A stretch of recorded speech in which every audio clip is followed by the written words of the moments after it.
سورۃ المائدہ کی آیت نمبر 67۔ یا ایھا الرسول بلغ ما انزل الیک من ربک وان لم تفعل فما بلغت رسالتہ واللہ یعصمک من الناس ان اللہ لا یہدی القوم الکافرین۔ اللہم صلی علی محمد وآل محمد۔ سورۃ المائدہ کی اس آیت پہ گفتگو کرتے ہوئے ہم نے آپ کو یہ بتایا کہ اس پیغام کی جو غدیر پہ اللہ کے آخری پیغمبر نے اللہ کے حکم سے ڈیلیور کیا، اس کی اہمیت اتنی تھی کہ نبوت کے سارے کام ایک طرف اور پیغام غدیر ایک طرف۔ وجہ کیا تھی کہ جو باقی کام رسالت مآب نے 23 سال میں کیے، اگر ان کاموں کی حفاظت کے لیے ایک نظام انسٹیٹیوٹ کر کے نہ جاتے تو وہ 23 سال کا پورا کام تلپٹ ہو جاتا۔ چونکہ ہر پیغمبر کے بعد ہم نے یہی دیکھا کہ جیسے وہ پیغمبر گئے، ان کے بعد جو تھا ان کی تعلیمات کو مسخ کر دیا گیا اور اپنی مرضی کے مطابق ڈھال لیا گیا۔ ٹھیک ہے، وہ چاہے موسیٰ علیہ السلام ہو، چاہے عیسیٰ علیہ السلام ہو، اور یہی حال اب، چونکہ آگے پیغمبر آنا کوئی نہیں تھا کسی بھی معنی میں، کسی بھی وقت میں، تو اس لیے لازم تھا کہ رسالت مآب جو 23 سال میں ایک نظام انہوں نے اللہ کے حکم سے دیا، اس نظام کی تحفظ کے لیے بندوبست کر کے جاتے ہیں۔ اس ٹرمز میں اللہ کہہ رہا ہے کہ اگر آپ نے جو آج کام کرنے کا کہہ رہا ہوں وہ نہ کیا تو یوں سمجھیے گا کہ رسالت کا کوئی کام ہوا ہی نہیں۔ واللہ یعصمک من الناس، میں ان انسانوں کے گروہ سے آپ کے کار رسالت کو محفوظ رکھوں گا جو اس کار رسالت کو تلپٹ کرنے کے درپے ہیں۔ بات یہاں تک واضح ہوگی؟ اور پھر اللہ نے ان انسانوں کو جو نظام امامت کو جو رسالت مآب نے اللہ کے حکم سے غدیر پہ دیا، اس کو تلپٹ کرنے کے درپے تھے، ان کو کافر قرار دیا۔ ان اللہ لا یہدی القوم الکافرین، ان سے کہا کہ یہ قوم جو رسالت مآب کے رسالت کے کام کو تلپٹ کرنے والی ہوگی، یہ کافر ہے اور ان کو ہدایت نہیں مل سکتی۔ کیوں کہ جب اللہ کی طرف سے جو کچھ اس نے اتارنا تھا وہ اتار دیا، پھر بھی انہوں نے ہدایت کی راہ اختیار کرنے کی بجائے کیا کیا کہ اس راہ پہ جانے سے لوگوں کو روکا۔ سورہ محمد کے حوالے سے آپ کو ہم نے بتایا کہ اس کی پہلی آیت یہ کہتی ہے کہ ان الذین کفروا وصدوا عن سبیل اللہ، وہ لوگ جو کافر ہیں، لا یہدی القوم الکافرین، کافر قوم کی تو آپ کو سمجھ آ گئی نا؟ تو اللہ سورہ محمد میں کہتا ہے کہ ان الذین کفروا وصدوا عن سبیل اللہ، وہ جو کافر قوم ہے وہ کیا کرتی ہے؟ وہ لوگوں کو اللہ کی راہ پہ جانے سے روکتی ہے۔ پھر آپ کو اللہ کی راہ بھی دکھائی کہ علی کی راہ اللہ کی راہ ہے، یعنی کافروں کی نشانی کیا ہے کہ وہ انسانوں کو علی کی راہ پہ جانے سے روکیں گے۔ اب ایک وہ ہے جو علی کی راہ پہ ہے اور ایک وہ ہے کہ جو علی کی راہ پہ جانے والوں کو روکنے والے ہیں۔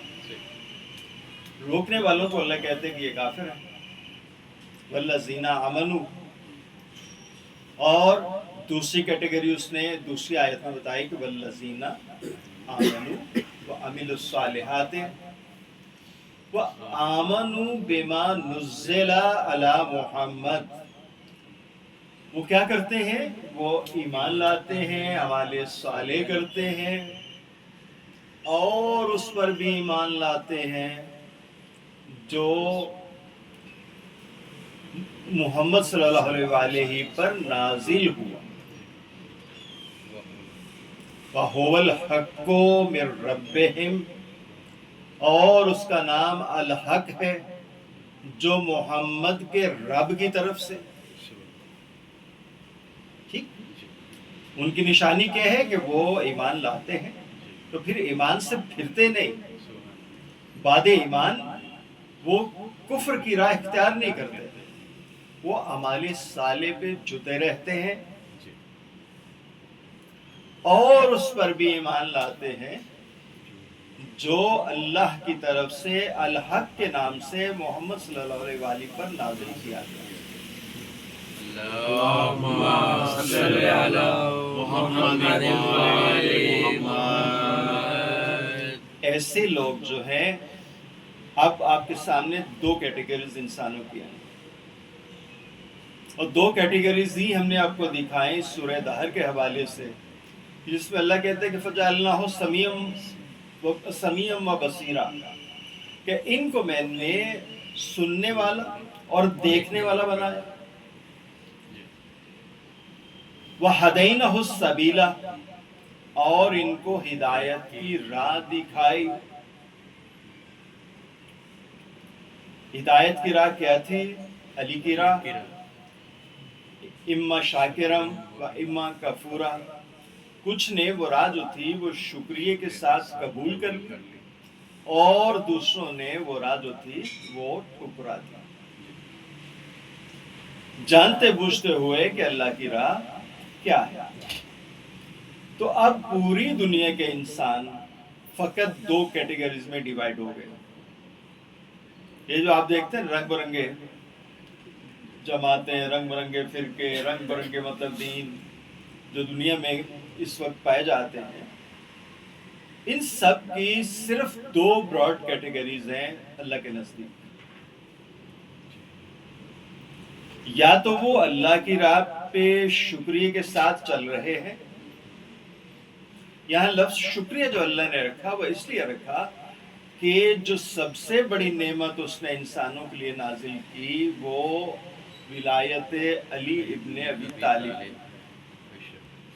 اسی ولایہ علی کو اس نے کیا کہا؟ اسی کو اس نے احسن عمل کہا.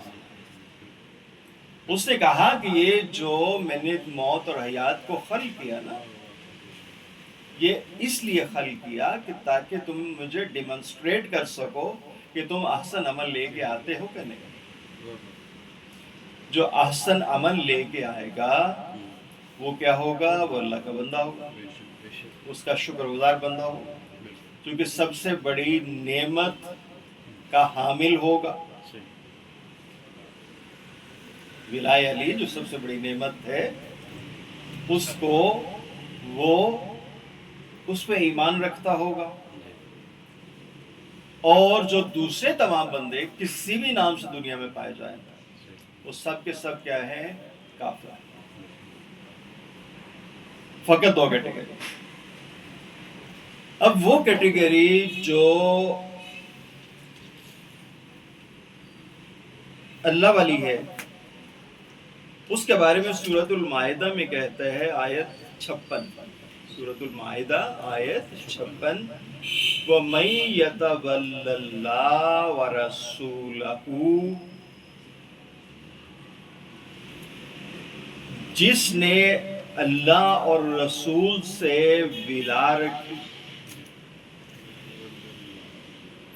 وَمَن يَتَوَلَّ اللَّهَ وَرَسُولَهُ، جس نے اللہ اور اس کے رسول سے ولا رکھی.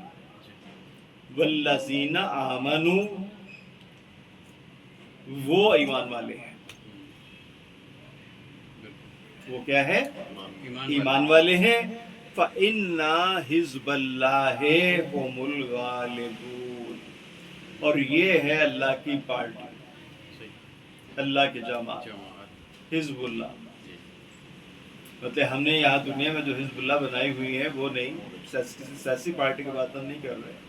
جو واقعی اللہ کی پارٹی، وہ اللہ کی پارٹی کون سی ہے کہ جو وَمَن يَتَوَلَّ اللَّهَ وَرَسُولَهُ، اللہ سے اور اس کے رسول سے ولا رکھتی. فَإِنَّ حِزْبَ اللَّهِ، یقیناً وہ اللہ کی حزب ہے، اس کی جماعت ہے، اس کی پارٹی ہے. هُمُ الْغَالِبُونَ، جو غالب آئے گی. اب اس نے جو اس کے سے متعارض ہے اس جماعت سے، اس کا بھی اس نے تعارف کروایا. اس نے کہا کہ استحوذ علیہم الشیطان فانساہم ذکر اللہ. ایسے لوگ جن پر شیطان نے قابو پا لیا اور انہوں نے اللہ کے ذکر کو بھلا دیا. استحوذ علیہم الشیطان، کہ جن پر شیطان نے اپنا غلبہ جما لیا، یعنی ان کی عقل و فکر کو جکڑ لیا. فَأَنْسَاهُمْ ذِكْرَ اللَّهِ، ذکر اللہ آپ کو بتایا تھا کیا ہے؟ علی. قرآن کے کنٹور میں ذکر سے مراد کیا ہے؟ مولا علی.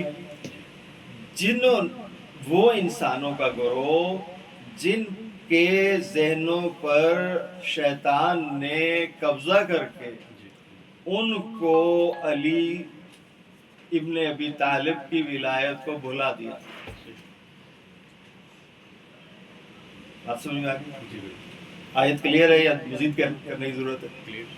کہ استحوذ علیہم الشیطان، کہ جن ذہان کو اور ان کے فکر و نظر کو شیطان نے اپنے قابو میں کر لیا. فَأَنْسَاهُمْ، تو انہوں نے بھلا دیا. اس کو؟ ذکر اللہ، اللہ کے ذکر کو. یعنی علی کو بھلا دیا، علی کے راستے کو بھلا دیا. اولئک حزب الشیطان، یہ ہے شیطان کی جماعت. پہلی کون سی تھی؟ حزب اللہ. حزب اللہ کا بھی اس نے جو تعارف کروایا اسی سورہ مائدہ میں کروایا. وہ آیت تھی 56. اور یہ جو آیات ہم نے آپ کے سامنے پڑھی یہ ہیں سورۃ المجادلہ کی آیات 19 تا 20. سورہ مجادلہ جو ہے یاد رکھیے گا، جیسے دوائیوں میں جب اینٹی بائیوٹک کام کرنا چھوڑ دیتی ہے تو پھر لائف سیونگ ڈرگز ہیں کچھ وہ دی جاتی ہیں کہ اب بچ گیا تو بچ گیا، نہیں تو گیا. ایسے ہی سورۃ المجادلہ کی قرآن کی دیگر سورہ میں پوزیشن. سورۃ المجادلہ، الا ان حزب الشیطان هم الخاسرون. خبردار، الا خبردار، جانتے رہو، آگاہ رہو. ان حزب الشیطان، جو حزب الشیطان ہے، هم الخاسرون، وہ خسارہ پانے والی. وہ کیا ہے؟ خسارہ پانے والی. غالب آنے والی کون سی ہے؟ حزب اللہ. خسارہ پانے والی کون سی ہے؟ حزب الشیطان. ان الذین یحادون اللہ ورسولہ اولئک فی الاذلین. ان الذین یحادون اللہ ورسولہ، یقیناً وہ لوگ جو اللہ اور اس کے رسول سے دشمنی کرتے ہیں. کیا کرتے ہیں؟ اللہ اور اس کے رسول سے دشمنی کرتے ہیں. دشمنی کرتے ہیں. اولئک فی الاذلین، یہی وہ لوگ ہیں جو انتہائی ذلیل. یہ وہ لوگ ہیں جو انتہائی ذلیل ہیں. اب غالب آنے والی جماعت کون سی ہے؟ حزب اللہ. اور سب سے ذلیل جماعت کون سی؟ شیطان. وہ چاہے ٹرمپ ہو، چاہے وہ شی جن، کوئی بھی ہو. آپ نے پوری دنیا کی جو جماعتیں ہیں ان کو دو حصوں میں سمجھنا ہے. اگر وہ ولا رکھتی ہیں اللہ اور رسول سے، اب آپ کہیں گے یہاں پہ علی کا ذکر تو نہیں ہے. بھی علی کو اللہ اور رسول نے تو بنایا ہے. اگر امت علی اللہ اور رسول سے ولا رکھتی تو علی کو نہ چھوڑتی، علی کو نہ چھوڑتی. فَأَنْسَاهُمْ ذکر اللہ. اللہ کہتا ہے یہ جو شیطان کی جماعت ہے یہ وہ ہے جنہوں نے علی کو چھوڑ دیا، جنہوں نے علی کو چھوڑ دیا.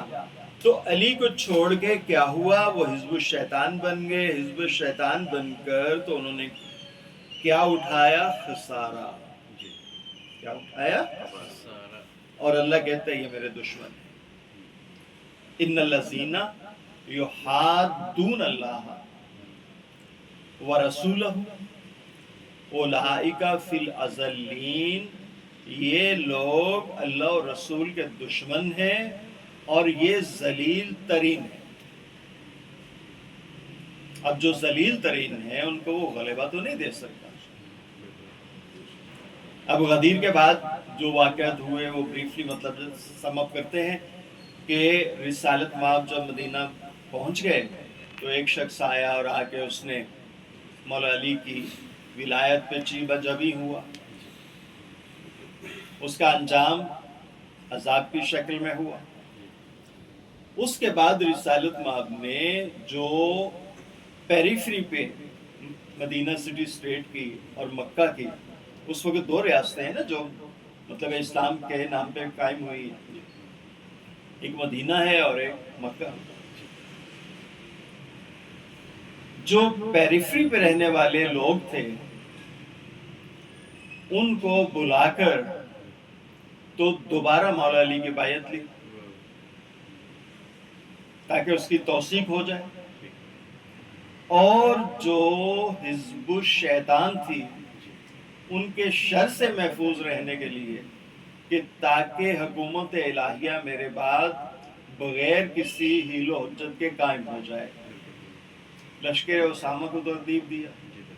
لشکر اسامہ کی ساری تفصیل آپ کو بتائی.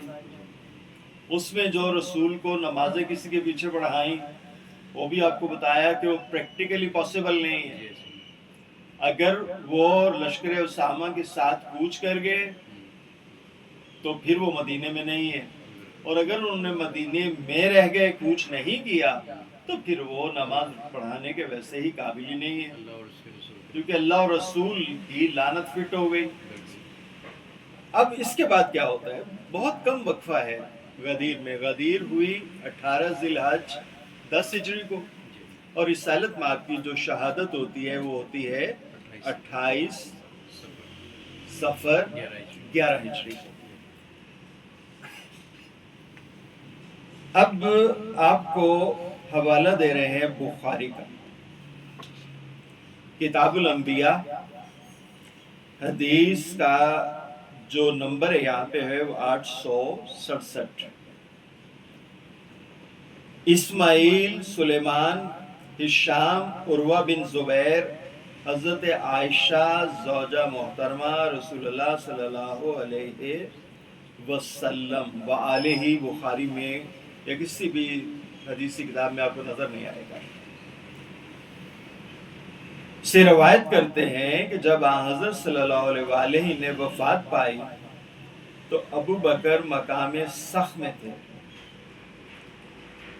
اسماعیل کہتے ہیں کہ سخ مدینہ کے بالائی حصہ میں ایک مقام ہے. عمر یہ کہتے ہوئے کھڑے ہوئے، اب اس میں سے ایک بھی لفظ ہمارا نہیں ہوگا، سب اس کی تعریف ہے. یہ کہتے ہوئے کھڑے ہوئے، بخدا رسول اللہ صلی اللہ علیہ وسلم کی وفات نہیں ہوئی، کی وفات نہیں ہوئی. حضرت عائشہ فرماتی ہیں کہ حضرت عمر فرماتے تھے بخدا میرے دل میں بھی یہی تھا کہ یقیناً خدا تعالیٰ آپ کو اٹھائے گا اور آپ چند لوگوں کے ہاتھ پیر کاٹ ڈالیں گے. اتنے میں ابو بکر آ گئے اور انہوں نے رسول اللہ صلی اللہ علیہ وسلم کا چہرہ انور کھولا، آپ صلی اللہ علیہ وسلم کا بوسہ لیا اور کہا میرے ماں باپ آپ پر قربان ہو جائیں، آپ حیات و ممات میں پاکیزہ ہیں. اس ذات کی قسم جس کے قبضے میں میری جان ہے، وہ آپ کو 2 موتوں کا مزہ کبھی نہیں چکھائے گا. یہ کہہ کر پھر اس کے بعد باہر آ گئے اور عمر سے کہا اے قسم کھانے والے صبر کرو. جب حضرت ابوبکر باتیں کرنے لگے تو عمر بیٹھ گئے.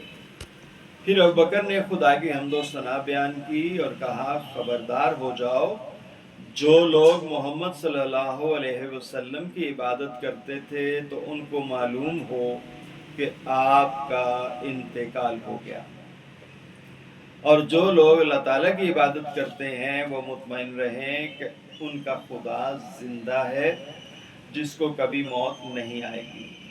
اور خدا کا ارشاد ہے کہ آپ یقیناً مر جائیں گے اور یہ لوگ بھی مر جائیں گے، اور محمد صلی اللہ علیہ وسلم تو ایک رسول ہیں. آپ سے پیشتر بھی بہت سے رسول گزر چکے، اگر وہ مر جائیں یا قتل کر دیے جائیں تو کیا تم مرتد ہو جاؤ گے؟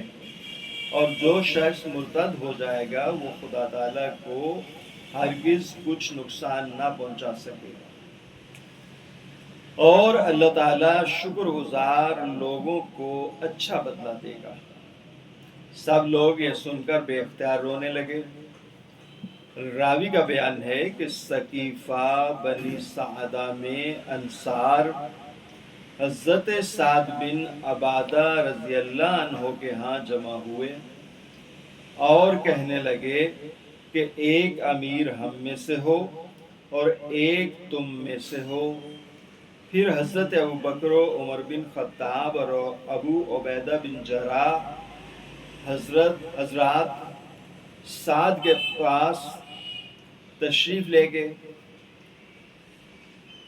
حضرت عمر نے گفتگو کرنا چاہی لیکن حضرت ابوبکر نے ان کو روک دیا. حضرت عمر فرماتے ہیں کہ بخدا میں نے یہ ارادہ اس لیے کیا تھا کہ میں نے ایک ایسا کلام سوچا تھا جو میرے نزدیک بہت اچھا تھا. مجھے اس بات کا ڈر تھا کہ وہاں تک ابوبکر رضی اللہ عنہ نہیں پہنچیں گے، لیکن ابوبکر نے ایسا کلام کیا جیسے بہت بڑا فصیح و بلیغ آدمی گفتگو کرتا ہے. انہوں نے اپنی تقریر میں بیان کیا کہ ہم لوگ امیر بنیں گے، تم وزیر رہو. اس پر حباب بن منذر نے کہا کہ نہیں بخدا ہم یہ نہ کریں گے، بلکہ ایک امیر ہم میں سے بناؤ، ایک امیر تم میں سے مقرر کیا جائے گا. حضرت ابوبکر نے فرمایا نہیں، بلکہ ہم امیر و صدر بنیں گے اور تم وزیر، اس لیے کہ قریش باعتبار مکان کے تمام عرب میں عمدہ، برتر اور فضائل کے لحاظ سے بڑے اور بزرگ تر ہیں. لہذا تم عمر یا ابو عبیدہ بن جراح سے بیعت کر لو. اب وہ جو محمد والی کہانی تھی وہ تو اس جملے نے ٹھوس کر دی کہ آج لوگوں کو سمجھ آ گئی کہ چونکہ حضرت بکر نے نماز پڑھائی تو لہذا رسول کا اشارہ یہ تھا کہ میرے بعد ابو بکر ہوگا. وہ تو کہہ رہے ہیں کہ تو ابو بکر کیا کہہ رہے ہیں کہ تم عمر یا ابو عبیدہ بن جراح سے بیعت کر لو. تو حضرت عمر رضی اللہ تعالی عنہ بولے جی نہیں، ہم تو آپ سے بیعت کریں گے، آپ ہمارے سردار اور ہم سب میں بہتر اور ہم سب سے زیادہ رسول اللہ کے محبوب ہیں. بس حضرت عمر نے حضرت ابوبکر کا ہاتھ پکڑ لیا اور ان سے بیعت کر لی. اب حضرت ابوبکر کو کس نے بنایا؟ حضرت عمر نے.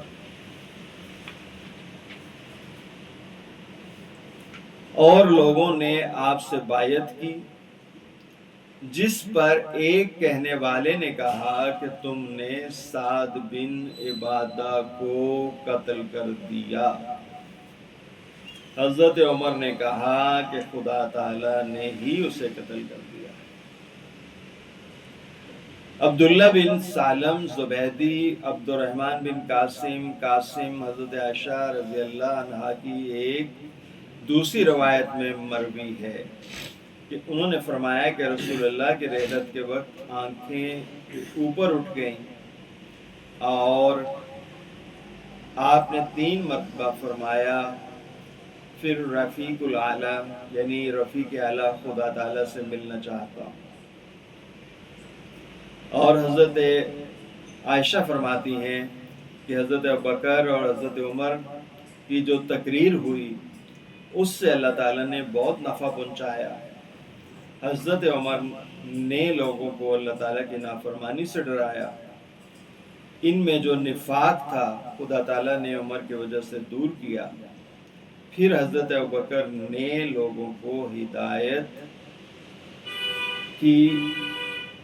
ہدایت دکھائی اور جو حق ان پر تھا وہ ان کو بتلایا. پھر لوگ اس آیت کی تلاوت کرتے ہوئے باہر نکلے، وَمَا مُحَمَّدٌ إِلَّا رَسُولٌ قَدْ خَلَتْ مِن قَبْلِهِ الرُّسُلُ إِلَى الشَّاكِرِينَ تک. اب بتائیے گا کہ حضرت ابوبکر کیسے بنے؟ اب اس کتاب کے بارے میں کہا یہ جاتا ہے آج تک، بلکہ لکھا ہوا ہے کہ صحیح البخاری کیا ہے؟ اصحاح الکتب بعد کتاب اللہ کی کتاب کے بعد سب سے صحیح ترین کتاب بخاری. اب بخاری میں حضرت ابوبکر کی حکومت جیسے قائم ہو رہی ہے وہ آپ کے سامنے ایک فرد بشر بناتے ہیں اور باقی دوسرے لوگوں سے حکومت بیعت کرتے ہیں. زبردستی کی بات. اب جو ابو عبید اس میں ذکر ہے سعد ابن عبادہ کا کہ لوگوں نے کہا کہ تم نے سعد ابن عبادہ کو مار دیا. یہ کہانی کیا ہے؟ آگے حدیث سائلنٹ ہے. اللہ نے کر تو حضرت عمر نے کہا جو اس وقت اسلام میں یعنی مسلمانوں میں جو سب سے پہلی تاریخ گنی جاتی ہے وہ ہے تاریخ ابن ہشام. تاریخ ابن ہشام جو ہے وہ ہے بیسڈ تاریخ ابن اسحاق پر. تاریخ ابن اسحاق پہلے مارکیٹ سے بالکل ہی مفقود تھی، وہ اس نے چھاپی آکسفورڈ یونیورسٹی پریس نے، اور اس کے بعد پھر کئی لوگوں نے اس کو اردو ترجمہ چھاپا ہے. تاریخ ابن اسحاق کا یہ سب سے پہلی تاریخ ہے جو آپ کو دنیا میں کہیں بھی ملتی ہے جو اس وقت کے واقعات کو بتاتی ہے. اب سعد ابن عبادہ کیا تھے؟ سعد ابن عبادہ جو ہیں یہ انصار کے سردار تھے. انصار کے سردار تھے. سعد ابن عبادہ جو ہیں وہاں پہ خلافت مانگنے نہیں گئے تھے، جب سعد ابن عبادہ کو پتہ چلا کہ یہ لوگ وہاں اکٹھے ہوئے ہیں میت رسول کو چھوڑ کر، سقیفہ بنی سعد. تو انہوں نے جا کے یاد دلایا کہ تم سب نے کل غدیر پہ علی سے بیعت کی تھی، تو اب تم جو یہ عمل کر رہے ہو وہ کس حیثیت میں کر رہے ہو؟ جی. اور یہ واقعہ محض اتنا سا نہیں ہے، یہ 3 دنوں پہ پھیلا ہوا ہے. مولا علی نے رسالت مآب کی شام تک انتظار کر کے تدفین کر دی، جو خاندان کے لوگ تھے انہوں نے. یہ سقیفہ بنی سعدہ سے اپنی حکومت قائم کر کے 3 دن کے بعد لوٹے. 3 دن کے بعد لوٹے. اس لیے تدفین رسالت مآب میں ان میں سے کوئی صاحب شریک نہیں تھے. تمام تاریخ کی کتابیں اب کھنگال لیں تو آپ کو 9 سے 10واں بندہ نظر نہیں آئے گا جس رسالت مآب کے جنازے میں شریک ہوا. اب وہ کہتے ہیں جی دیکھیں رسالت مآب نے تو وفات نہیں پائی، وہ تو ہم حیات النبی کے قائل ہیں، نبی زندہ ہے. جی ایسا ہی کہتے ہیں، بلکہ ہر کلمہ گو جب کلمہ پڑھتا ہے تو کیا کہتے ہیں؟ لا الہ الا اللہ محمد الرسول اللہ، جی. کہ اللہ جو ہے وہ معبود ہے بلا شرکت غیر، اور محمد اس کے رسول ہیں، تھے نہیں، ٹھیک ہے، اور محمد اللہ کے رسول ہیں. تو جب آپ ہیں کہہ رہے ہیں، پریزنٹ ٹینس کی بات کرتے ہیں، پریزنٹ انڈیفینیٹ کی، تو پھر جو پیغمبر ظاہری طور پہ آپ کے سامنے نہیں ہے لیکن وہ تو قیامت تک ان کی حیات ہے. جب ان کی حیات ہے تو پھر ان کا خلیفہ بھی آپ کے مطابق نہیں بننا چاہیے تھا. پھر آپ نے خلیفہ کس چکر میں بنایا، اور خلیفہ بنایا کس نے؟ حضرت عمر نے. اس کے مطابق کوئی لوگوں کا کسی قسم کا اجماع نہیں تھا. شاہ ولی اللہ نے ازالت الخفا ہے کتاب کا نام، اس میں لکھا ہے کہ خلافت 4 طریقوں سے قائم ہوئی، یعنی قائم پہلے ہوئی، نام اس کے بعد میں رکھے گئے. ان کے جو پہلی خلافت جو ہے وہ قائم ہوئی اجماع سے. اجماع کا مطلب یہ ہے کہ تمام جو لوگ تھے اس وقت انہوں نے مل کر تو پہلے جو حضرت ہیں ان کو خلیفہ بنایا. انہوں نے جاتے ہوئے کیا کیا کہ انہوں نے ایک کاغذ لے کر اس پہ اپنے سکسیسر کا نام لکھ کر لفافہ بند کر کے رکھ دیا. کہا کہ جب میں پرواز کر جائے میری روح تو اس وقت اس لفافے کو کھولنا، جس کا نام لکھا ہے میں نے اس کے ہاتھ پہ بیعت کر لینا. جب لفافہ کھلا تو اس پہ حضرت کا نام تھا. لوگوں نے سنی کی کتب کے مطابق کہا ہوا فتن غلیظن، کہ یہ تو بڑا سخت گیر شخص ہے، ہم اس کو نہیں مانتے. اس شخص نے اور اس کی پارٹی نے یہ کہا کہ اب تو تم بیعت کر چکے ہو، اب تو تم بیعت کر چکے ہو. انہوں نے کہا ہمیں تو پتہ ہی نہیں کس کی بیعت کی ہے، یہ تو بند لفافے میں بیعت ہوئی. کاہے پہ بیعت ہوئی؟ بند لفافے پہ. تو شاہ ولی اللہ نے اس کو نام دیا ہے نامزدگی کا. پہلا طریقہ کیا ہے؟ اجماع کا. دوسرا نامزدگی کا. تیسرا آ گیا. اب تیسرے کا جو دوسرے صاحب تھے انہوں نے ایک شورا بنائی. شورا کی جو کانسٹیٹیوشن ہے وہ آپ دیکھیں گے کتنی مزیدار ہے. اس میں 6 بندے نامزد کیے, کہا کہ میرے بعد, چونکہ ان کو موقع مل گیا ابھی 3 دن کا, ان کی جو مطلب یہ زخمی ہوئے, جو قاتلانہ حملہ ان پہ ہوا تھا وہ ہوئے یہ 28 ذی الحج کو, اور اس سے 2 دن کے بعد یعنی 28 29 30 کو یہ جو ہے یہ فوت ہو گئے اسی قاتلانہ حملے کے نتیجے میں. تو لہذا 3 دنوں میں انہوں نے کہا جی کہ ایک شورا ہوگی. اس شورا میں کون کون ہوگا؟ حضرت علی, حضرت عثمان, حضرت طلحہ, حضرت عبداللہ ابن عمر, حضرت عبد الرحمن ابن عوف اور طلحہ و زبیر. کتنے بندے ہو گئے؟ 6 ہو گئے. اب ان 6 بندوں میں حضرت کے اپنے بیٹے بھی ہیں, عبداللہ ابن عمر, حضرت عثمان کے رضائی بھائی ہیں عبد الرحمن ابن عوف, طلحہ اور زبیر ہیں, وہ بظاہر حضرت علی کی پارٹی کے. اب اس میں کیا ہوگا کہ حضرت عبد الرحمن ابن عوف کا ووٹ کدھر جائے گا؟ حضرت عثمان کی طرف. عبداللہ ابن عمر کا ووٹ کدھر گیا؟ عثمان کی طرف. اور طلحہ زبیر جو ہے ان کا ووٹ گیا حضرت علی کی طرف. کیا ہو گیا؟ ٹائی ہو گیا, نہ وہ بنے نہ وہ بنے. جب ٹائی ہو گیا تو ٹائی ہونے کے بعد کیا لکھا تھا کہ جو وہاں پہ یہ کنڈکٹ کرے گا شورا کو, وہ ان کے سامنے دونوں کے, عثمان کے اور علی کے سامنے رکھے گا یہ شرط کہ تم دونوں میں سے جو سیرت شیخین پر عمل کرے گا وہ تیسرا خلیفہ ہوگا.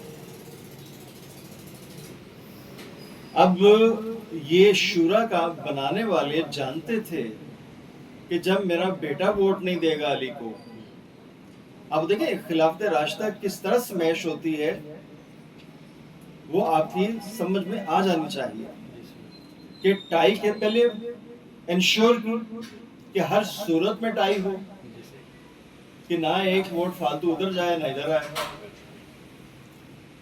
تو جب حضرت عمر کا بیٹا ہی علی کو ووٹ نہیں دیتا تو کیسی شورا؟ بندے سارے 22 ہیں, 2 بندے پکے حضرت عثمان کی طرف جائیں گے, 2 بندے پکے حضرت علی کی طرف جائیں گے. تو کہا کہ اگر ٹائی ہو جائے, اگر تو صرف لگایا گیا نا, ورنہ تو ٹائی شور تھی, تو پھر کیا ہوگا کہ حضرت عثمان کو اور حضرت علی کو یہ پیش کیا جائے گا کہ تم میں سے کون ہے جو شیخین کی سیرت پہ عمل کرے گا. شیخین کون ہے؟ حضرت ابو بکر اور حضرت عمر. ٹھیک ہے, یہ کون ہے؟ شیخین. جب حضرت علی کو پیش کی گئی پہلے, حضرت علی نے کہا نہ, میں تو سیرت شیخین پہ عمل نہیں کروں گا. اب یہ خلافت راشدہ ہے جو آج تک جو جیسے کہا جاتا ہے, تو میں نہیں کروں گا عمل. حضرت عثمان سے کہا, حضرت عثمان کا جی 100 بسم اللہ. انہوں نے وہ شرط قبول کر لی اور یوں تیسرے نمبر پہ شورائے خلیفہ جو ہے وہ بن گئے حضرت عثمان. کتنی طریقے ہو گئے؟ پہلا طریقہ اجماع, دوسرا طریقہ نامزدگی نامینیشن, تیسرا طریقہ شورا. اب جو بچا وہ کہتے ہیں کہ وہ ہے قہر و غضب. جو علی کی حکومت قائم ہوئی وہ قہر و غضب کے ذریعے قائم ہوئی, اور ضیاء الحق کے دور میں یہ جامعہ اشرفیہ والوں نے اس کو نام دیا ماشاء اللہ. کس کا نام دیا؟ ماشاء اللہ. ماشاء اللہ کا. جو اہل سنت تھے وہ ہائی کورٹ چلے گئے کہ ان میں ماشاء اللہ کو جسٹیفائی کرنے کے لیے یہ مطلب ہے. جی. جو شیعہ تھے انہوں نے اپلیکیشن دی پارٹی بننے کی. ٹھیک. انہوں نے کہا جی ہم ثابت کریں گے کہ یہ ماشاء اللہ چوتھے نمبر پہ آ کے نہیں لگی تھی, یہ تو پہلے سے لے کے چل رہی تھی. ٹھیک. جب اس کا نتیجہ دیکھا گیا, یہ موسٹ پروبیبلی میرے ذہن میں ہے چیف جسٹس تھا جاوید اقبال. انہوں نے کہا یہ پہلے ہی ذہنی طور پہ مطلب جو ہے نا ادھر ہے نہ ادھر ہے, تو یہ کچھ فیصلہ ایسا نہ دے دے. انہوں نے وہ ریٹ واپس لے لی. لیکن اب دیکھیے گا یہ انصاف سے کہ کیا حضرت ابوبکر کو رسول نے بنایا؟ سب سے صحیح کتاب جس کو ہم تو نہیں مانتے لیکن جو مانتے ہیں 72 فرقے, وہ اس کو قرآن کی طرح ہی سمجھتے ہیں. اس کے مطابق کس نے بنایا؟ حضرت عمر نے. حضرت عمر کو کس نے بنایا؟ حضرت ابوبکر نے. مطلب ہے تو میرا حاجی بگو میں تورا ملا بگو, تو میرا ملا بگو میں تورا حاجی بگو, تو مجھے ملا کہے میں تجھے حاجی کہوں گا. اور حضرت عثمان کو کس نے بنایا؟ حضرت عمر نے. پھر ان کو اب خلیفہ کا نام کیسے دے سکتے ہیں؟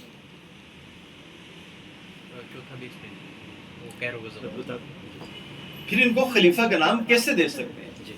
خلیفہ تو کسی کا ہوگا نا. اب آ کے 3 صدیوں بعد جا کے پتہ چلا کہ یہ جو ہے خلافت راشدہ ہے. اب یہ خلافت کتنی راشدہ ہے کہ پاکستان میں یہ ہوا کہ نہج البلاغہ کے خلاف ایک ایف آئی آر ہوئی خانہ پرانی انارکلی میں. کیسے ایف آئی آر ہوئی؟ یہ رضا بک سٹور والا جو ہے, اس سے بندے نے خریدی نہج البلاغہ. نہج البلاغہ خرید کے تو اس نے جا کے ایک ایف آئی آر کی درخواست دی. اس نے کہا جی کہ اس میں جو حضرت علی کے خطبے ہیں نا, وہ تو حضرت عائشہ کے خلاف ہے, امیر معاویہ کے خلاف ہے, حضرت عثمان کے خلاف ہے. تو یوں اس کے اندر کیا ہے, ان کے خلاف نفرت کو بھرا گیا ہے. تو لہٰذا یہ جو کتاب ہے اس پہ پابندی ہونی چاہیے. رضا بک والا جو ہے وہ 15 دن ادھر پرانی انارکلی میں رہا. اس کے بعد وہ معاملہ جو تھا وہ کہا گیا جی چونکہ یہ 2007 سے پہلے کی کتاب ہے تو یہ قانون جو لاگو ہوا ہے وہ ہوا ہے 2007 سے بعد والا, تو لہٰذا جو ہے نا اس پہ اس کا اطلاق نہیں ہوتا. یعنی 2007 سے پہلے آپ جو مرضی کہہ دو کچھ نہیں ہوگا, بعد میں کہو گے تو پھر ہوگا. لہٰذا وہ بندہ بھی وہی ہے, جو نہج البلاغہ ہے وہ بھی پورے پاکستان میں بک رہی ہے. اب سوال یہ پیدا ہوتا ہے کہ جب ایک خلیفہ راشد کا جو کلام ہے, نہج البلاغہ میں وہی ہے نا, ان کے خطوط ہیں, مطلب کلماتی کارسار ہیں, مختلف واقعات ہیں, مختلف خطبات ہیں. اگر ایک خلیفہ راشد کے وہ سب کلام اتنا کریمنل ہے کہ اس کے خلاف ایف آئی آر درج ہو سکتی ہے, تو اس ایف آئی آر کی پرسنس میں اگر حضرت علی آج ہوتے تو تھانہ انارکلی کا پولیس کا ایک بندہ جا کے انہیں اریسٹ کر کے لے آتا جی آپ کے خلاف ایف آئی آر ہے. آپ دیکھیں نا آپ نے کیا کیا, آپ نے بتایا کہ یہ خلافت راشدہ ایک ڈاکوسلا ہے, اس میں ایسا بھی بندہ ایک ہے جو رسول کی نظر میں باب العلم ہے, رسول کی نظر میں باب العلم, لیکن پاکستانی قانون کی نظر میں وہ اتنا غیر راشد ہے کہ اس کے خلاف ایف آئی آر درج ہو سکتی ہے. اور جب ایف آئی آر درج ہو گئی تب اس کی پرسنس میں ان کو اریسٹ بھی کیا جا سکتا ہے اور ان کو انڈیفینیٹلی جیل میں رکھ کے مقدمہ بھی چلایا جا سکتا ہے. تو لہٰذا کبھی بھی اس مطلب یہ جو ایک کانسٹیٹیوشن ہوئی اللہ اور رسول کی مرضی سے نہیں، اللہ اور رسول نے تو غدیر پہ بنا دیا تھا۔ بالکل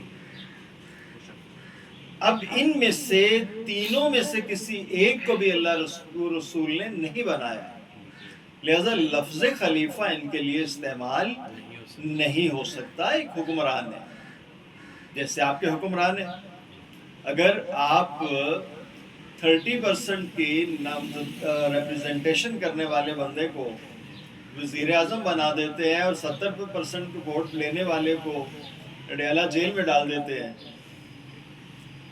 تو کیا یہ بھی خلیفہ ہوں گے؟ حکمران ہے نا، دنیا بھر میں حکمران ہے، مطلب یہ چاہے ملک اسلامی ہے جو غیر اسلامی ہے، جیسا بھی ہے ویسے حکمران ہے۔ خلیفہ کا لفظ نہ ان کے لیے استعمال ہو سکتا ہے، نہ بنو امیہ کے کسی حکمران کے لیے ہو سکتا ہے، نہ بنو عباسیہ کے کسی حکمران کے لیے ہو سکتا ہے، نہ سلطنت عثمانیہ کے کسی بندے کے لیے استعمال ہو سکتا ہے۔ خلیفہ کے لیے یہ لازم ہے کہ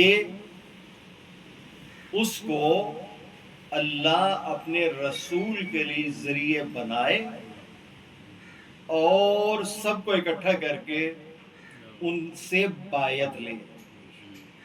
ان سے کیا کرے؟ بایعت لے۔ بایعت کا حق فقط اللہ کے رسول کو حاصل ہے، کوئی پیر فقیر، کوئی مطلب دیگر شخص جو ہے اللہ کے لیے بایعت نہیں لے سکتا۔ اللہ کی جماعت کے لیے جو لوگ اس کو جوائن کریں گے ان سے بایعت فقط اللہ کا رسول لے سکتا ہے، ٹھیک ہے؟ اور اللہ کے رسول کے بعد اگر کوئی ان کی بایعت میں نہیں ہے تو اس سے وقت کا امام بایعت لے گا، وقت کا امام بایعت لے گا، ورنہ جنہوں نے غدیر پہ بایعت کی وہ آٹومیٹیکلی اگلے امام کی بایعت میں آتے گئے۔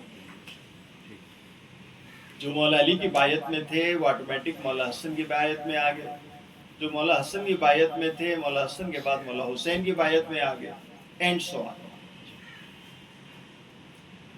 اب جو پہلا فرقہ بنا وہ یہی ہے کہ جنہوں نے غدیر والی بایعت کو توڑا اور لوگوں سے اپنی بایعت لینی شروع کر دی۔ آپ کو اس میں ابہام تو نہیں ہے کہ جو حزب اللہ تھی وہ علی کے ساتھ چلی گئی اور آج تک علی کے ساتھ ہے، اور جو دوسری جماعت ہے اسے اللہ نے جو نام دیا ہے وہ آپ کے سامنے ہے۔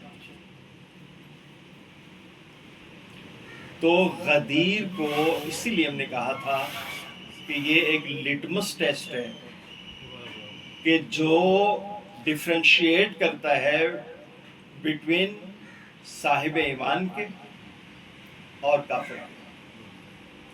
اگر وہ غدیر سے لے کر علی کے ساتھ کھڑا ہے تو وہ مومن ہے، اور اگر وہ غدیر کو چھوڑ کر کسی اپنے بندے کو بنا کر اس کی بایعت میں چلا جاتا ہے تو وہ کیا ہے؟ حزب الشیطان میں ہے، حزب اللہ میں نہیں ہے۔ حزب اللہ میں رہے گا تو محمد مصطفیٰ کو مانے گا، محمد مصطفیٰ کو مانے گا تو اللہ کو مانے گا۔ اب وہ جو جملہ تھا من کنت مولا ہو فہذا علی مولا، ہم اسی پہ ختم کر رہے ہیں کہ رسول پاک نے فرمایا، پوچھا سب مجمع سے کہ کیا اللہ تمہارا مولا ہے؟ قالوا بلا، سب نے کہا ہاں ہے۔ پھر پوچھا کہ میں محمد تمہارا مولا ہوں؟ کہا آپ ہمارے مولا ہیں۔ پھر مولا علی کا ہاتھ پکڑا، بلند کیا اور اتنا بلند کیا کہ آخری بندے تک نے دیکھا کہ یہ کن کے بارے میں بات کر رہے ہیں.